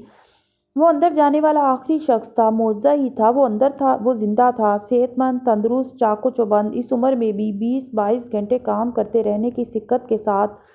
ڈاکٹرز کہتے تھے اس کی زندگی معجزہ تھی، اور اس کی ایسی صحت مند زندگی معجزے سے آگے کی کوئی شے۔ 42 سال کی عمر میں اسے ٹیومر ہوا تھا، اور وہ اب 60 سال کا تھا۔ جو ٹیومر اسے ہوا تھا وہ 7 سے 10 سال کے اندر انسان کو ختم کر دیتا تھا، اور وہ 18 سال سے زندہ تھا۔ ہر 6 مہینے کے بعد اپنی رپورٹس کو دیکھتا تھا، اس کے دماغ میں موجود ٹیومر آج بھی تھا، اسی جگہ پر، اسی سائز میں، اور بس۔ وہ رب جو سمندروں کو باندھ دیتا تھا اور جو انہیں انہی کی حدوں سے باہر نکلنے نہیں دیتا تھا، اس کے سامنے وہ چند ملی میٹر کا ایک ناسور کیا شے تھا؟ موت اور اس کے بیچ زندگی نہیں دعائیں آ کر کھڑی ہوئی تھیں، اور سالار سکندر کو خانہ کعبہ کے اندر داخل ہوتے ہوئے بھی یہ یاد تھا کہ وہ کس کی دعاؤں کی وجہ سے وہاں آج بھی اپنے قدموں پر کھڑا تھا۔ وہ امامہ ہاشم کے علاوہ کسی اور کی دعائیں ہو ہی نہیں سکتی تھی جو اسے زندگی بن کر یوں لگی تھیں۔ کتنے سال سے میں نے اپنے لیے کوئی دعا ہی نہیں کی، جو بھی دعا کی ہے تمہارے بچوں سے شروع ہو کر تم اور بچوں پر بھی ختم ہو جاتی ہے۔ جب تک مجھے اپنا آپ یاد آتا ہے مجھے دعا ہی بھول جاتی ہے، وہ اکثر اس سے ہنستے ہوئے کہا کرتی تھی، یوں جیسے ایک ماں اور بیوی کی پوری کہانی لکھ دیتی تھی۔ دیکھو اللہ تمہیں کہاں کہاں بلاتے ہیں، کہاں کہاں دعا کرنے کا موقع دے رہے ہیں۔ یہاں آتے ہوئے امامہ نے بڑی حسرت سے اس سے کہا تھا، اور اب خانہ کعبہ کے اندر کھڑے وہ اس سے کہنا چاہتا تھا کہ وہ اسے جہاں بھی بلاتا تھا وہ اسے ہر اس جگہ پر امامہ کو بھی یاد رکھواتا تھا، جیسے اسے جتاتا اور بتاتا ہو کہ اسے کیسی اور درجے والی عورت کا ساتھ عطا کیا گیا تھا۔ اس گھر کے اندر کی دنیا اور دنیا تھی، اس کائنات کا حصہ ہوتے ہوئے بھی وہاں کروڑوں نہیں آئے تھے، لاکھوں نہیں، ہزاروں نہیں، بس ہر صدی میں چند سو، اور ایک وہ صدی تھی جب وہاں پیغمبر آئے تھے۔ وہاں کی ہر جگہ، ہر دیوار پر ان کا لمس تھا، اور پھر سینکڑوں سال بعد وہاں سالار سکندر بھی کھڑا تھا۔ ہیبت نہ آتی تو کیسے نہ آتی، صاف کرنا تھا تو کیا چیز صاف کرنی تھی، اپنے وجود کے علاوہ تو اسے وہاں صاف کرنے والی کوئی شے نظر ہی نہیں آ رہی تھی۔ تم اندر جا کر کیا مانگو گے سالار؟ اس نے خانہ کعبہ آتے ہوئے اس سے پوچھا تھا۔ تم بتاؤ کیا مانگوں؟ سالار نے جواباً اس سے پوچھا، پتہ نہیں، کچھ سمجھ ہی نہیں آ رہا۔ وہ رونے لگی، اور اس دعوت نامے کو دیکھنے کے بعد بار بار یہی ہو رہا تھا۔ وہ بار بار بات کرتے ہوئے رونے لگتی تھی، جیسے دل بھر آیا ہو، جیسے خوشی کی حد ختم ہو جاتی ہو۔ تم سارے ستونوں کو ہاتھ لگا کر آنا، ساری دیواروں کو، ان کو نبی پاک صلی اللہ علیہ وآلہ وسلم نے بھی چھوا ہوگا کسی نہ کسی کو۔ پھر تم باہر آؤ گے تو سب سے پہلے میں تمہارا ہاتھ چھوؤں گی، وہ بچوں جیسے انداز میں کہہ رہی تھی، اور خانہ کعبہ کے اندر اس کی دیواروں، ستونوں کو آب زمزم سے دھوتے چھوتے سالار سکندر کو سمجھ آ گیا تھا امامہ ہاشم کیوں یاد آئی ہے۔ ایسی ہر جگہ پر کیوں، دعا والی ہر جگہ پر سب سے پہلے اس کے لیے دعا کرنا یاد آتا تھا، کیونکہ وہ عشق رسول صلی اللہ علیہ وآلہ وسلم تھا، خالص تھا، غرض کے بغیر تھا، قربانیوں سے گندھا تھا۔ یہ کیسے ممکن تھا وہاں سے جواب نہ ملتا، بھلا دیا جاتا؟ تم نے اندر جا کر میرے لیے کیا مانگا؟ اس کے باہر آنے پر ماما نے عجیب بے تابی سے اس سے پوچھا تھا۔ وہ ابھی اس کے پاس آیا ہی تھا، اس کے دونوں ہاتھ پکڑے، وہ اب اس سے پوچھ رہی تھی، مانگا ہے کچھ؟ بتا نہیں سکتا؟ سالار نے جواباً عجیب مسکراہٹ کے ساتھ کہا، جب پوری ہو جائے گی دعا پھر بتاؤں گا۔ اس نے اسے جیسے اگلا سوال کرنے سے روک دیا تھا۔ میں جانتی ہوں کیا مانگا ہے، لیکن میں بھی بتاؤں گی نہیں، دیکھتی ہوں قبول ہوتی ہے تمہاری دعا یا نہیں۔ امامہ نے جواباً عجیب سی مسکراہٹ کے ساتھ اس سے کہا تھا۔ اسفند کی موت کی اطلاع عائشہ عابدین کو دینا جبریل سکندر کی ذمہ داری نہیں تھی۔ اس کے باوجود وہ اس بچے کی ماں سے ملنے آیا تھا، اور عائشہ عابدین کو دیکھتے ہی کچھ دیر کے لیے وہ گنگ ہو گیا تھا۔ کچھ ایسا ہی حال عائشہ عابدین کا تھا۔ وہ دونوں کئی سالوں بعد ایک دوسرے سے ملے تھے، اور ملتے ہی ایک دوسرے کو پہچان گئے تھے، اور اب یہ شناخت جیسے ان کے حلق کا کانٹا بن گئی تھی۔ عائشہ کو یقین نہیں آیا تھا کہ امریکہ کے بہترین ہاسپٹل میں بہترین ڈاکٹر کے ہاتھوں بھی اس کے بچے کی جان جا سکتی تھی۔ وہ خود ڈاکٹر تھی، اسفند کی چوٹ کی نوعیت اور سنگینی کو جانتی تھی، لیکن وہ خود جس ہاسپٹل میں ریزیڈنسی کر رہی تھی وہاں اس نے اس سے بھی زیادہ سنگین اور پیچیدہ نوعیت کے آپریشنز کے بعد بھی مریضوں کو صحت یاب ہوتے دیکھا تھا، لیکن اس کا اپنا بیٹا ان خوش قسمت لوگوں میں شامل کیوں نہیں ہو سکا تھا؟ اس سوال کا جو جواب عائشہ عابدین نے ڈھونڈا تھا وہ ایک لمبے عرصے تک اسے بھوت بن کر چمٹا رہا تھا۔ اس نے غم کو پہلی بار مجسم حالت میں دیکھا تھا، اس شخص کی شکل میں جو اسے اس کی متاع حیات چھن جانے کی خبر سنانے آیا تھا، اور وہ شخص تھا جس کے سراب نے عائشہ عابدین کو اس عذاب میں ڈالا تھا جس میں وہ تھی۔ ایک ڈاکٹر کی طرح جبریل اسے بتاتا گیا تھا کہ آپریشن کیوں ناکام ہوا، اسفند کی حالت کیوں بگڑی، کیوں نہیں سنبھل سکی، اور ان تمام تفصیلات کو دہراتے ہوئے جبریل سکندر کے لاشعور میں ڈاکٹر ویزل کے ہاتھ کی وہ حرکت بار بار آتی رہی۔ بار بار سر سے جھٹکنے کے باوجود وہ ایک بت کی طرح گم سم اس کی بات سنتی رہی، یوں جیسے وہ اس کے بیٹے کے بارے میں نہیں کسی اور کے بارے میں بات کر رہا تھا۔ آپ کے ساتھ کوئی اور ہے؟ اپنی کسی بات کے جواب میں مکمل خاموشی رکھنے کے باوجود جبریل اس سے ایک بار پھر پوچھے بغیر نہیں رہ سکا تھا۔ اسے وہ اس وقت نارمل نہیں لگ رہی تھی، اور اسے احساس ہوا تھا کہ اسے اس کی فیملی میں کسی اور سے بات کرنی چاہیے، اگر اب کر سکتا تھا تو اب کر لے۔ عائشہ عابدین نے اس کی بات کے جواب میں نفی میں سر ہلا دیا۔ جبریل اس کا چہرہ دیکھنے لگا تھا، اسے سمجھ نہیں آیا تھا وہ اس سے اگلا سوال کیا کرے۔ سوال ہونے کے باوجود فیملی نہیں تھی تو کہاں تھی؟ وہ کیا سنگل پیرنٹ کے طور پر اسفند کی پرورش کر رہی تھی؟ شوہر اگر نہیں بھی تھا تو کوئی اور تو فیملی میں ہوتا، اس کی ماں، اس کی بہنیں، وہ مزید کچھ نہیں سوچ سکا۔ عائشہ نے یکدم اس سے کہا تھا، آپ جائیں، میں مینیج کر لوں گی سب کچھ۔ اس کی آواز جیسے کسی گہرے کنویں سے آئی تھی، اسے پتا تھا وہ سب کچھ کیا تھا، اور جبریل کو بھی اندازہ تھا وہ کس طرف اشارہ کر رہی تھی۔ ایک روتی بلکتی ہوئی اس ماں کو تسلی دینا آسان کام تھا، لیکن بظاہر ہوش و حواس میں نظر آتی ایک خاموش گمسم ماں کو تسلی دینا اس کو سمجھ میں نہیں آ رہا تھا۔ وہ صرف چند منٹوں کے لیے اس بچے کی فیملی سے ملنے آیا تھا، اور اب یہ ملاقات ختم کرنا اس کے لیے پہاڑ بن گیا تھا۔ اس نے زندگی میں پہلی بار کسی مریض کو مرتے نہیں دیکھا تھا، لیکن کسی بچے کو پہلی بار مرتے دیکھا تھا۔ عائشہ عابدین سے مل نہیں سکا تھا، نہ ہی وہ اسفند کی موت کا ذمہ دار تھا۔ اس کے باوجود یہ لیڈ کر اس کا رنج کچھ اور بڑھا تھا۔ وہ اس آپریشن کو لیڈ کر رہا تھا، یہ ساس اس کے ساتھ چھوڑنے پر تیار نہیں تھا کہ اس آپریشن میں ڈاکٹر ویزل سے کچھ غلطی ہوئی تھی۔ آپریشن کے فوراً بعد ڈاکٹر ویزل اور اس کی بات چیت نہیں ہو سکی تھی۔ وہ عجیب اضطراب اور پریشانی کے عالم میں وہاں سے گئے تھے۔ سب کا اندازہ تھا وہ اس آخری آپریشن کی ناکامی سے اپسیٹ ہوئے تھے۔ صرف جبریل تھا جس کا خیال تھا وہ خود بھی اپنی غلطی کا اندازہ لگا چکے تھے، لیکن اب اس صورتحال کے درمیان وہ پھنسا کھڑا تھا، ضمیر کی چبھن اور انسانی ہمدردی، لیکن اس سے بھی بڑھ کر شناسائی کا وہ پرانا تعلق جو اس کے اور عائشہ عابدین کے درمیان نکل آیا تھا۔ کوئی دوست ہے آپ کا یہاں؟ جبریل اب اس کے قریب بیٹھ گیا تھا۔ اسے ابھی تک یہ اندازہ نہیں ہوا تھا کہ وہ اسے پہچانی ہے یا نہیں، اور اسے اس صورتحال میں اپنا تعارف کروانا چاہیے یا نہیں۔ نہیں، عائشہ نے سر جھکائے اسے دیکھے بغیر کہا۔ وہ اپنے دونوں ہاتھ اپنی گود میں رکھے ان پر نظریں جمائے سر جھکائے بیٹھی تھی۔ جبریل اس کے برابر والی کرسی پر بیٹھا ہوا تھا۔ اس نے بے حد نرمی سے عائشہ کا ایک ہاتھ اپنے ہاتھوں میں لیا۔ عائشہ نے عجیب وحشت بھری نظروں سے اسے دیکھا تھا۔ میرا خیال ہے ہم ایک دوسرے کو جانتے ہیں، اس کا ہاتھ بڑی نرمی سے اپنے دونوں ہاتھوں میں لیتے ہوئے جبریل نے اس سے کہا تھا۔ وہ اسے رلانا نہیں چاہتا تھا، لیکن اس کا چہرہ دیکھتے ہوئے اسے اندازہ ہوا تھا کہ اسے اس وقت پھوٹ پھوٹ کر رونے کی ضرورت تھی۔ سکتے کی وہ کیفیت غیر فطری تھی۔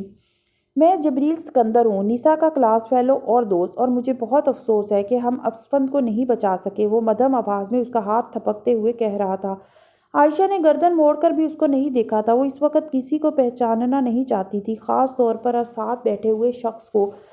مجھے بتائیں میں آپ کے لیے کیا کر سکتا ہوں؟ جبریل نے اس کے ہاتھ کی ٹھنڈک کو محسوس کی، یوں جیسے اس نے برف کو ہاتھ میں لے لیا تھا۔ وہاں کا ٹمپریچر بھی عائشہ عابدین کے وجود کی ٹھنڈک کو غائب کرنے میں ناکام ہو رہا تھا۔ پلیز لیو می الون، میری وجہ سے اپنا وقت ضائع نہ کریں، آپ ڈاکٹر ہیں، کسی کو آپ کی ضرورت ہوگی۔ اس نے جبریل کے ہاتھوں سے اپنا ہاتھ کھینچتے ہوئے رک رک کر اس سے کہا تھا۔ وہ اب اپنے دونوں ہاتھ اپنے گھٹنوں کے بیچ دبا کر بیٹھ گئی تھی، یوں جیسے یہ چاہتی نہ ہو کہ کوئی اس کا ہاتھ پکڑے، اسے تسلی دے۔ کرسی کی ایج بیٹھی اپنے وجود کو جوتوں کے پنجوں پہ ٹکائے وہ آگے پیچھے جھول رہی تھی، یوں جیسے کسی گہری سوچ میں، کسی ذہنی انتشار میں ہچکولے کھا رہی ہو۔ وہ پہلی بار تھا کہ جبریل نے عائشہ عابدین کو غور سے دیکھا تھا، بے حد حیرانی کے عالم میں، سیاہ جینز اور سیاہی جیکٹ میں ملبوس، گردن کے گرد ایک گرے رنگ کا مفلر لپیٹے۔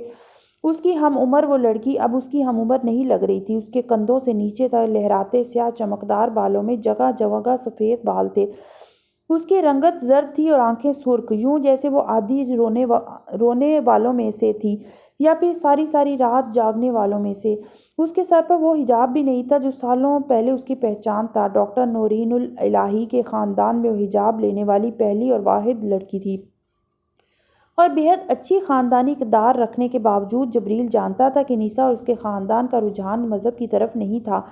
صرف عائشہ عابدین تھی جو مذہبی رجحان اور بے حد واضح طور پر ایسی پہچان بھی رکھتی تھی، اور اس کی وجہ شاید اس کا پاکستان میں قیام پذیر ہونا تھا۔ یہ جبریل کا اندازہ تھا۔ عائشہ سے اس کی کبھی اتنی تفصیلی ملاقاتیں نہیں ہوئیں کہ اسے اس کی شخصیت کا صحیح اندازہ ہو پاتا۔ وہ جس عمر میں اس سے ملا تھا وہ ٹین ایج تھی، اور اس عمر میں اسے بات بات پر مسکرانے اور بلش کرنے والی وہ لڑکی عنایہ اور رئیسہ جیسی ہی لگی تھی۔ اس نے اس سے زیادہ غور اس پر نہیں کیا تھا، اس کے باوجود کہ وہ اس کے فیس بک پر موجود تھی اور کبھی کبھار اس کی تصویروں کو لائک کرتی نظر آتی تھی۔ پھر وہ غائب ہو گئی تھی۔ اسے نیسا سے پتہ چلا تھا کہ میڈیسن کی تعلیم کے دوران ہی اس کی شادی ہو گئی تھی، اور اس وقت جبریل نے مبارکباد کا میسیج اس کی وال پر لگانا چاہا تو اسے پتہ چلا کہ وہ اب اس کے کانٹیکٹس میں نہیں تھی۔ عائشہ عابدین سے اس کا وہ پہلا تعارف بس یہی تک تھا۔ نسا اور وہ بہت جلد دو مختلف اسٹیٹس کے ہاسپٹلز میں چلے گئے تھے۔ ان کے درمیان ایک دوست اور کلاس فیلو کے طور پر موجود رشتہ بھی کمزور پڑنے لگا تھا۔ نسا اب کہیں انگیج تھی اور جبریل اپنے پروفیشن میں بے حد مصروف، اور اس تیز رفتار سے گزرنے والی زندگی میں عائشہ عابدین کسی سپیڈ بریکر کی طرح آئی تھی۔ جبریل نے اس کی بات کے جواب میں کچھ کہنے کی بجائے اپنا سیل فون نکال کر اس میں سے نسا کا نمبر ڈھونڈنے کی کوشش کی تھی۔ چند لمحوں میں اسے مل گیا تھا۔ کیا میں نسا کو فون کر کے بلاؤں؟ اس نے عائشہ سے کہا۔ نہیں۔ جبریل اس کا چہرہ دیکھ کر رہ گیا۔ وہ عجیب تھی یا ہو گئی تھی؟ جبریل کی سمجھ میں نہیں آیا، یا پھر یہ صدمہ تھا جس نے اسے یوں بے حال کر دیا تھا۔ جبریل کو لوگوں پر ترس آتا تھا ہمیشہ ہی، وہ ہمدردی اس کی گھٹی میں تھی، لیکن اس کے باوجود وہ ایک معروف ڈاکٹر تھا۔ اس نے وہاں بیٹھے بیٹھے سوچا تھا وہ ہاسپٹل کے متعلقہ شعبے سے کسی کو یہاں بھیجتا ہے تاکہ وہ عائشہ عابدین، وہ ایک منٹ چلنے والا انسان ہے، وہ کیا اس کی مدد کرے، وہ کوئی اور اس کی مدد کرے اور اس کی فیملی کے دوسرے افراد سے رابطہ کر سکے۔ وہ اٹھنے لگا تھا جب اس نے عائشہ عابدین کی آواز سنی تھی۔ آپ کو پتہ ہے میرے ساتھ یہ سب کیوں ہوا ہے؟ وہ رک کر اسے دیکھنے لگی۔ وہ اس کی طرح متوجہ نہیں تھا، لیکن خود کلامی کے انداز میں بول رہی تھی۔ کیونکہ میں اللہ کی نافرمان عورت ہوں، اللہ نے مجھے سزا دی ہے، احسن ساتھ ٹھیک کہتا ہے۔ جبریل اسے دیکھتا رہا تھا۔ عائشہ عابدین نے جیسے وہ بوجھ اتار کر اس کے سامنے پھینکنے کی کوشش کی تھی جو اس کے لیے آزار بن گیا تھا۔ احسن ساتھ کون تھا جبریل نہیں جانتا تھا، اور وہ اس کے بارے میں جو کہتا تھا جبریل اس کی وجہ سے بھی ناواقف تھا، مگر اس کے وہ دو جملے اس دن اس کے لیے پیروں کی زنجیر بن گئے تھے۔ گاڑی بلا کر پورچ میں آ کر رکی اور اندر سے امامہ بڑی تیز رفتاری سے باہر نکلی تھی۔ گاڑی تب تک رک چکی تھی اور اس کی اگلی سیٹ سے ایرک اتر رہا تھا۔ پہلی نظر میں امامہ اسے پہچان نہیں سکی۔ وہ واقعی بدل گیا تھا۔ لمبا تو وہ پہلے بھی تھا، لیکن اب وہ اور پہلے کی طرح دبلا پتلا نہیں تھا۔ اس کے ہاتھوں میں دو گلاب کی کلیاں اور چند سبز شاخوں کا ایک چھوٹا سا بوکے تھا۔ ہمیشہ کی طرح امامہ کو یاد تھا وہ بچپن میں بھی اکثر اسے اسی طرح ایک پھول اور دو پتوں والی شاخیں اکثر دیتا تھا جب بھی اسے کسی خاص موقع پر ملنے آتا تھا، اور بعض دفعہ وہ پورا گلدستہ اس کے گھر کے لان سے ہی بنایا گیا ہوتا تھا۔ ایرک اس سے سلام کے بعد گلے ملنے کے لیے بے اختیار آگے بڑھا، پھر جھینپ کر خود ہی ٹھٹکا۔ شاید اسے کوئی خیال آ گیا تھا۔ امامہ نے آگے بڑھ کر تھپکنے والے انداز میں اس کے گرد بازو پھیلایا۔ میں تمہیں پہچان ہی نہیں سکی، تم بڑے ہو گئے ہو، بہت بدل بھی گئے ہو، اس نے ایرک سے کہا۔ وہ مسکرایا۔ لیکن آپ نہیں بدلی، آپ ہم ویسی ہی ہیں۔ وہ ہنس پڑی تھی۔ سننے میں کتنا اچھا لگتا ہے کہ کچھ نہیں بدلا، حالانکہ سب کچھ بدل گیا ہے، میں بھی بوڑھی ہو گئی ہوں۔ وہ ہنس رہی تھی۔ اب شاید بڑھاپے کی ڈیفینیشن بدل گئی ہے، ایرک نے برجستگی سے کہا۔ وہ بھی ہنس پڑی۔ یہ آپ کے لیے۔ ایرک نے اسے وہ چھوٹا سا گلدستہ تھمایا تھا۔ تمہاری عادتیں نہیں بدلی، لیکن پھول بدل گیا ہے، امامہ نے گلدستہ ہاتھ میں لیتے ہوئے کہا۔ کیونکہ ملک بدل گیا ہے، اس نے دو بدو کہا۔ ہاں یہ بھی ٹھیک ہے۔ سامان کہاں ہے تمہارا؟ امامہ کو یکدم خیال آیا۔ وہ گاڑی سے اس گلدستے اور ایک چھوٹے بیگ کے علاوہ خالی ہاتھ اترا تھا۔ ہوٹل میں وہیں رہوں گا، بس آپ سے ضروری ملاقات کرنی تھی، اس لیے آیا ہوں، ایرک نے اس کے ساتھ اندر جاتے ہوئے کہا۔ پہلے تم ہمیشہ ہمارے پاس آیا کرتے تھے اور یہیں رہتے تھے، اس بار کسی اور کے پاس آئے ہو کیا؟ امامہ کو لگا تھا وہ شاید پاکستان اپنے کسی پروفیشنل کام سے آیا تھا۔ نہیں، کسی اور کے پاس تو نہیں آیا، لیکن بس مجھے لگا اس بار کسی ہوٹل میں رک کر بھی دیکھنا چاہیے۔ وہ بات گول کر گیا تھا۔ وہ لنچ کا وقت تھا اور اس نے صبح جب فون پر اس سے ملاقات کے لیے بات کی تھی تو امامہ نے لنچ کے کھانے پر خاص اہتمام کیا تھا۔ ایرک کو جو چیزیں پسند تھیں اس نے بنوائی تھیں، اور ایرک نے اس کے ساتھ باتیں کرتے ہوئے بڑے شوق سے کھانا کھایا تھا۔ لنچ کے دوران گپ شپ میں ایرک اور اس کے درمیان ہر ایک کے بارے میں بات ہوئی سوائے عنایا کے۔ ایرک نے اس کا ذکر تک نہیں کیا اور امامہ نے یہ بات نوٹس کی۔ حوصلہ افزا تھی یہ بات، لیکن پتہ نہیں کیوں اسے غیر معمولی لگی تھی، اور اس کی چھٹی حص نے جو سگنل دیا تھا وہ ٹھیک تھا۔ لنچ کے بعد چائے کا آخری سپ لے کر کپ رکھتے ہوئے ایرک نے اپنے بیگ سے ایک لفافہ نکال کر اس کے سامنے میز پر رکھ دیا۔ امامہ ابھی چائے پی رہی تھی۔ وہ بری طرح ٹھٹکی تھی۔ یہ کیا ہے؟ آپ دیکھ لیں، اس نے امامہ سے کہا۔ پلک جھپکتے ہی اس خوبصورت لفافے کو کھولنے سے بھی پہلے اس کے چہرے سے مسکراہٹ یکدم غائب ہو گئی تھی۔ وہ اس ایک لمحے کو اوائڈ کرنا چاہ رہی تھی، اور وہ پھر بھی سامنے آ کر کھڑا ہو گیا تھا۔ لفافے کے اندر ایک خوبصورت کاغذ پر بے حد خوبصورت طرز تحریر میں ایرک نے وہی لکھا ہوا تھا جس کا اسے خدشہ تھا۔ وہ عنایا کے لیے اس کی طرف سے ایک فارمل پرپوزل تھا، اس وعدے کے ساتھ کہ وہ اسے بہت خوش رکھے گا، اور آفر کے ساتھ کہ وہ اس پرپوزل کے لیے ان کی تمام شرائط قبول کرنے پر تیار ہے۔ امامہ کی نظریں کچھ دیر اس کاغذ پر جمی رہیں اور ایرک کی اس پر، پھر امامہ نے کاغذ کو اس لفافے میں واپس ڈال کر اسے میز پر رکھ دیا۔ ایرک سے اب نظریں ملانا اور سامنا کرنا یکدم مشکل ہو گیا تھا۔ اس نے بالآخر ایرک کو دیکھا۔ وہ سنجیدہ تھا اور گفتگو کا آغاز اسی نے کرنا تھا۔ آپ نے کئی سال پہلے مجھ سے کہا تھا میں پڑھ لکھ کر کچھ بن جاؤں، پھر آپ سے اس بارے میں بات کروں، اور تب تک میں عنایا سے بھی اس موضوع پر کبھی بات نہ کروں۔ دیکھیں، میں نے آپ کی دونوں شرائط پوری کی ہیں، اس نے کہا تھا، اور اس کے دونوں جملوں نے امامہ کے لیے جواب کو اور بھی مشکل کر دیا تھا۔ میں جانتا ہوں مسز سلار، آپ کے لیے میں ایک بہت مشکل انتخاب ہوں، لیکن میں آپ کو یقین دلاتا ہوں کہ میں ایک برا انتخاب ثابت نہیں ہوں گا۔ ایرک نے جیسے اس کی مشکل بھانپتے ہوئے خود ہی اسے یقین دہانی کروانے کی کوشش کی تھی۔ وہ اس کا چہرہ دیکھتی رہی۔ وہ اچھا لڑکا تھا، برا ہوتا تو اسے برا بھلا کہنا کتنا آسان ہوتا۔ ماما نے دل میں سوچا تھا۔ وہ انکار کی ہر وجہ اپنی طرف سے ختم کر آیا تھا، مسلمان بھی ہو گیا تھا، ایک اچھے پروفیشن میں بھی تھا، خاندانی اعتبار سے بھی اچھا تھا۔ ماما کی سمجھ میں نہیں آ رہا تھا وہ بھی پھر بھی اسے انکار کیا کہہ کے کرے، یہ کہہ کر کہ اسے خوف اور خدشات تھے اس کے نو مسلم ہونے کے حوالے سے، یا یہ کہے کہ وہ صرف ایک پاکستانی سے عنایا کی شادی کرنا چاہتی تھی جو اس کے اپنے کلچر سے واقف ہو۔ اس کے ذہن میں اس وقت جو جوابات تھے جیسے بھاگ رہے تھے، اور کوئی ایک بھی ایسا نہیں تھا جو تسلی بخش ہوتا، لیکن اس کے باوجود اسے ایک جواب ایرک کو دینا ہی تھا۔ تم بہت اچھے ہو ایرک، امامہ نے بلاخر اپنا گلا صاف کرتے ہوئے کہنا شروع کیا۔ عبداللہ، اس نے امامہ کو بیچ میں ٹوک کر جیسے اس کی تصحیح کی۔ وہ ایک لحظ کے لیے خاموش ہوئی، پھر اس نے جیسے بڑی مشکل سے اس سے کہا، عبداللہ، تم بڑے اچھے لڑکے ہو اور میں تمہیں پسند کرتی ہوں، لیکن عنایا کے حوالے سے ابھی کوئی فیصلہ کرنا مشکل ہے۔ میں نہیں جانتی عنایا تمہارے پروپوزل کے حوالے سے کیا سوچتی ہے۔ اس کی پسند ناپسند بےحد اہم ہے۔ وہ جملہ ادا کرتے ہوئے بھی امامہ کو احساس ہو رہا تھا وہ ایک بے تکی بات کر رہی تھی۔ اگر بات عنایا کی پسند ناپسند کی تھی تو پھر رشتہ پکا تھا۔ ایرک کے لیے اس کی پسندیدگی بہت واضح تھی۔ میں نے عنایا سے پہلے اس لیے بات نہیں کی کیونکہ آپ نے مجھ سے وعدہ لیا تھا، میں یہ بات جب بھی کروں گا آپ سے ہی کروں گا۔ اس نے امامہ کی بات کاٹ کر جیسے اسے یاد دہانی کروائی تھی۔ میں سالار سے بات کروں گی، تم 2 ہفتے پہلے آ جاتے تو ان سے تمہاری ملاقات ہو جاتی، وہ یہیں تھے کچھ دن، امامہ نے جواباً کہا۔ فوراً ہاں کہہ دینے سے یہ بہتر تھا، وہ جہاں بھی ہوں گے میں ان سے ملنے جا سکتا ہوں۔ میں جانتا ہوں وہ بڑے مصروف ہے، لیکن پھر بھی۔ ایرک نے ان سے کہا، آپ کو تو میرے پروپوزل پر کوئی اعتراض نہیں ہے۔ وہ یکدم خوش ہوا تھا، اور اس کے چہرے پر چھلکنے والی خوشی اور اطمینان نے جیسے امامہ کو احساس جرم دیا تھا۔ میں نے تمہیں بتایا عبداللہ، تم بہت اچھے ہو، لیکن میری خواہش ہے کہ عنایا کی شادی جس سے بھی ہو وہ صرف نام کا مسلمان نہ ہو، نیک ہو، دیندار ہو، سمجھ بوجھ رکھنے کے ساتھ ساتھ دین کی تعلیمات پر عمل بھی کرتا ہو۔ امامہ نے بالآخر اس سے کہنا شروع کیا۔ وہ بے حد سنجیدہ تھی اور اس کی بات بے حد غور سے سن رہا تھا۔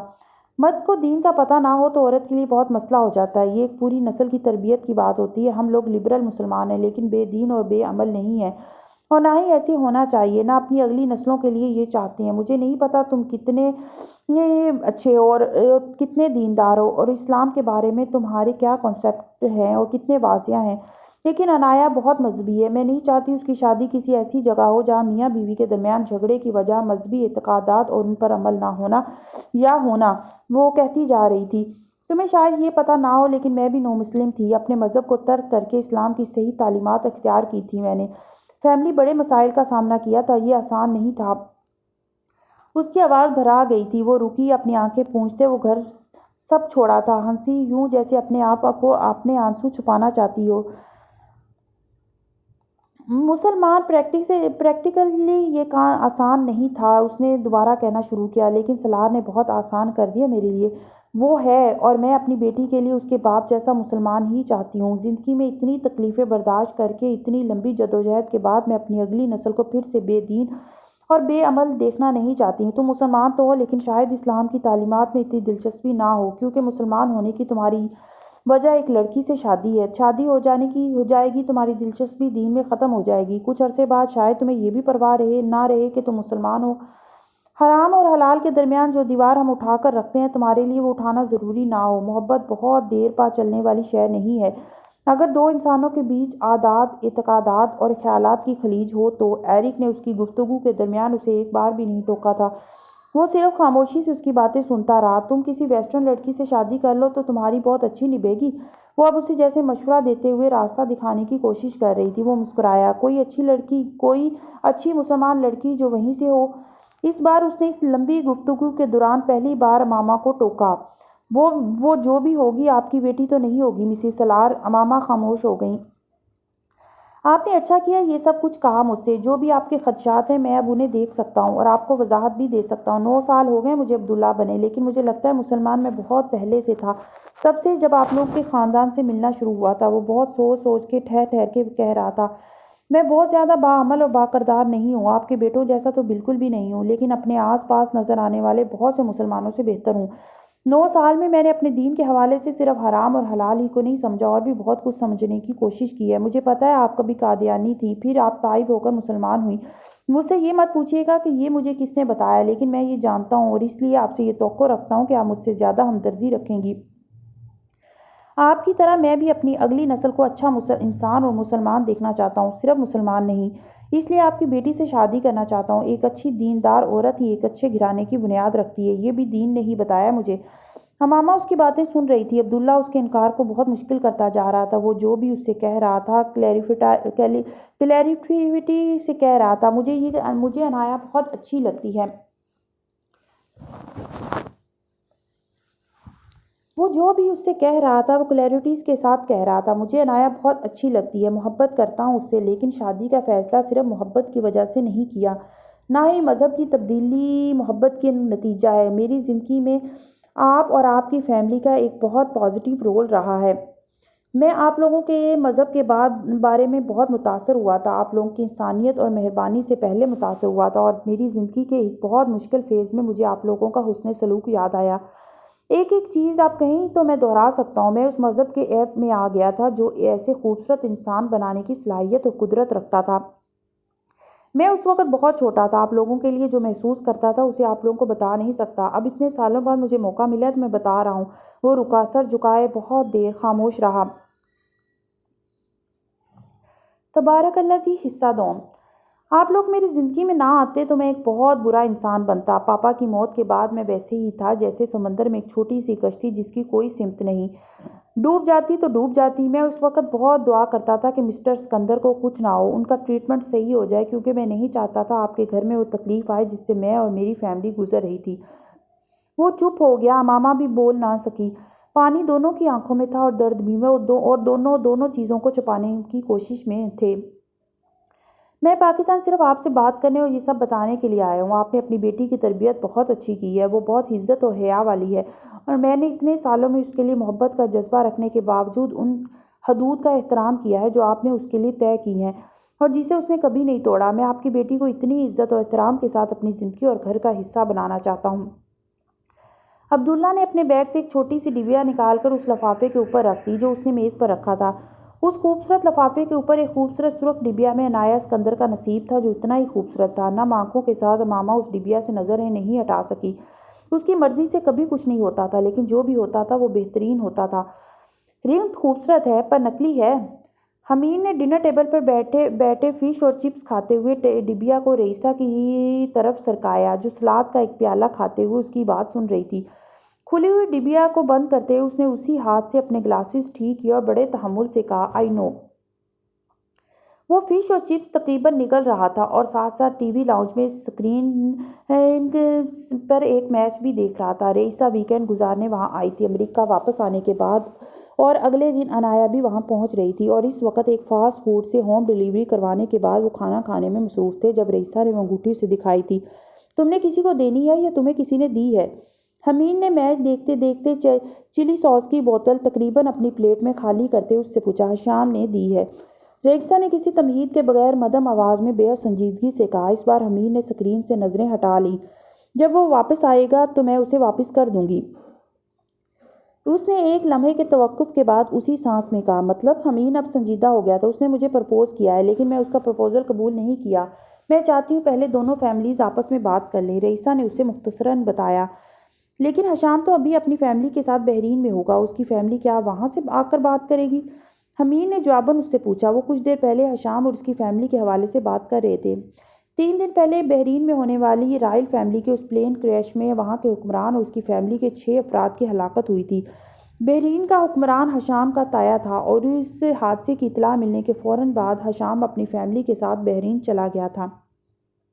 رئیسہ بھی اس کے ساتھ ہی امریکہ واپس آئی تھی۔ حشام تو آ جائے گا اگلے ہفتے، لیکن اس کی فیملی ابھی رہے گی وہاں، رئیسہ نے اس سے کہا۔ تو پھر کیا ہوگا؟ حمید نے دوبارہ چپس کھانا شروع کرتے ہوئے کہا، اسی لیے تو تم سے بات کر رہی ہوں، تم بتاؤ۔ رئیسہ نے اسے جواباً کہا، ممی کریں گی صاف صاف دو ٹوک انکار۔ چلی ساس میں مچھلی کا ٹکڑا ڈبوتے ہوئے حمید نے جیسے مستقبل کا نقشہ 2 جملوں میں اس کے سامنے کھینچا۔ ہاں مجھے پتہ ہے۔ رئیسہ نے گہرا سانس لیا، تمہیں پسند تو نہیں ہے؟ حمید نے اسے اس طرح سرسری سے انداز میں پوچھا جیسے یہ کوئی عام سی بات ہو۔ ہے، اس نے یک لفظی جواب دیا اور ایک پورا زیتون اٹھا کر نگلا۔ ٹو بیڈ، حمید نے جیسے افسوس کرنے والے انداز میں کہا، عنایہ اور عبداللہ کا پتہ ہے تمہیں، اس کے باوجود تم نے۔ رئیسہ نے اس کی بات کاٹی، حشام پیدائشی مسلمان ہے لیکن بحرینی ہے، بلکہ عرب ہے۔ حمید نے اسے بات مکمل کرنے کا موقع نہیں دیا تھا۔ ویسے تو وہ امریکی ہے، رئیسہ نے جیسے مدافعانہ انداز میں کہا، امریکی تو ممی کو ویسے ہی زہر لگتے ہیں۔ حمید نے بے حد اطمینان سے تصویر کا ایک اور تاریک پہلو اسے دکھایا، اسی لیے تم سے بات کر رہی ہوں۔ رئیسہ نے سلاد کھانا بند کر دیا۔ تم ایک بات بتاؤ، تمہیں صرف وہ پسند ہے یا محبت وغیرہ ہے؟ رئیسہ نے اسے جواباً گھورا، صرف جنرل نالج کے لیے پوچھ رہا ہوں۔ حمید نے مدافعانہ انداز میں بے اختیار کہا، یہ جنرل نالج کا سوال نہیں ہے۔ رئیسہ نے جتانے والے انداز میں کہا، کامن سینس کا ہوگا پھر، وہ تو میری ویسے ہی خراب ہے۔ پلیٹ صاف کرتے ہوئے حمید نے بے حد اطمینان سے کہا، تم کچھ کر سکتے ہو یا نہیں؟ رئیسہ نے اس کا اگلا جملہ بولنے سے پہلے کہا، میں صرف کوشش کر سکتا ہوں لیکن اس کا فائدہ نہیں۔ لیکن سب سے پہلے یہ ضروری ہے کہ تم میری ملاقات حشام سے کرواؤ۔ میں دیکھنا چاہتا ہوں تمہارے حوالے سے وہ دراصل کتنا سیریس ہے۔ وہ میں کروا دوں گی، وہ مسئلہ نہیں ہے۔ رئیسہ نے کچھ مطمئن ہوتے ہوئے کہا، اور اگر ممی یا بابا نہیں مانتے پھر؟ حمید نے یکدم اس سے کہا۔ وہ خاموش بیٹھی رہی، پھر اس نے کہا، مجھے وہ اچھا لگتا ہے لیکن ایسی جذباتی وابستگی نہیں ہے کہ میں اسے چھوڑ نہ سکوں۔ اچھے کی امید رکھنی چاہیے لیکن بدترین کے لیے تیار رہنا چاہیے۔ بابا کو اعتراض نہیں ہوگا لیکن ممی کا میں نہیں کہہ سکتا۔ کوشش کروں گا لیکن حشام نے اپنی فیملی سے بات کی ہے تمہیں پرپوز کرنے سے پہلے، کیونکہ اگر اس کی فیملی کو کوئی اعتراض ہوا تو ممی بابا میں سے کوئی بھی اس پرپوزل پر غور نہیں کرے گا۔ حمید کو بات کرتے کرتے خیال آیا، اپنی فیملی سے بات کر کے اس نے مجھ سے بات کی ہے، اس کی فیملی کو کوئی اعتراض نہیں ہے۔ رئیسہ نے اسے یقین دہانی کروائی تھی۔ نہیں۔ حمید اس کی بات سنتے ہوئے اپنے میز پر درے فون کی اسکرین میں کچھ دیکھ رہا تھا اور اپنی انگلی سے اسکرین کو سکرول کر رہا تھا۔ رئیسہ کو لگا اس نے اس کی بات غور سے نہیں سنی۔ تم میری بات سن رہے ہو؟ رئیسہ نے جیسے اسے متوجہ کیا۔ ہاں، میں حشام کے بارے میں سرچ کر رہا ہوں، اس نے جواباً کہا۔ کیا؟ رئیسہ چونکی۔ حشام کو، اس کی فیملی کو پتہ ہے کہ تم اڈاپٹڈ ہو؟ حمید اسی طرح اسکرین سکرول کر رہا تھا۔ حشام کو پتہ ہے تو ظاہر ہے اس کی فیملی کو بھی پتہ ہی ہوگا۔ وہ ایک لمحے کے لیے ٹھٹکی اور پھر اس نے کہا، اوہ۔ حمید اپنے فون کی اسکرین پر کچھ پڑھتے پڑھتے بے اختیار چونکا۔ کیا ہوا؟ رئیسہ چونکی، تمہارے لیے ایک اچھی خبر ہے اور شاید بری بھی۔ حمید نے گہرا سانس لے کر سر اٹھایا اور اسے دیکھا اور پھر اپنا فون اس کے سامنے رکھ دیا۔ وہ شخص دیوار پر لگی رئیسہ کی تصویر کے سامنے اب پچھلے 15 منٹ سے کھڑا تھا، پلکیں چپکائے بغیر، ٹکٹکی لگائے، اس لڑکی کا چہرہ دیکھتے ہوئے، چہرے میں کوئی شباہت تلاش کرتے ہوئے، سالار اسکندر کے شجرہ میں دبے آتش فشاں کی شروعات ڈھونڈتے ہوئے۔ اگر وہ اس شخص کو نشانہ بنا سکتا تھا تو اسی ایک جگہ سے بنا سکتا تھا۔ وہ ہونٹ کاٹتے ہوئے کچھ بڑبڑا رہا تھا، خود کلامی، ایک سکینڈل کا تانا بانا تیار کرنے کے لیے ایک کے بعد ایک مکروہ فریب کا جال، وجوہات، حقائق کو مخفی کرنے اور ایک گہرا سانس لے کر اپنے عقب میں بیٹھے لوگوں کو کچھ ہدایت دینے کے لیے مڑا تھا۔ CIA ہیڈ کوارٹرز کے اس کمرے کی دیواروں پر لگے بورڈز چھوٹے بڑے نوٹس، چارٹس، فوٹوگرافز اور ایڈریسز کی چٹوں سے بھرے ہوئے تھے۔ کمرے میں موجود 4 آدمیوں میں سے 3 اس وقت بھی کمپیوٹر پر مختلف ڈیٹا کھنگالنے میں مصروف تھے۔ یہ کام وہ پچھلے 1.5 ماہ سے کر رہے تھے۔ اس کمرے میں جگہ جگہ بڑے بڑے ڈبے پڑے تھے جو مختلف فائلز، ٹیپس، میگزینز اور نیوز پیپرز کے تراشے اور دوسرے ریکارڈ سے بھرے ہوئے تھے۔ کمرے میں موجود ریکارڈ کیبنٹس پہلے ہی بھری ہوئی تھی۔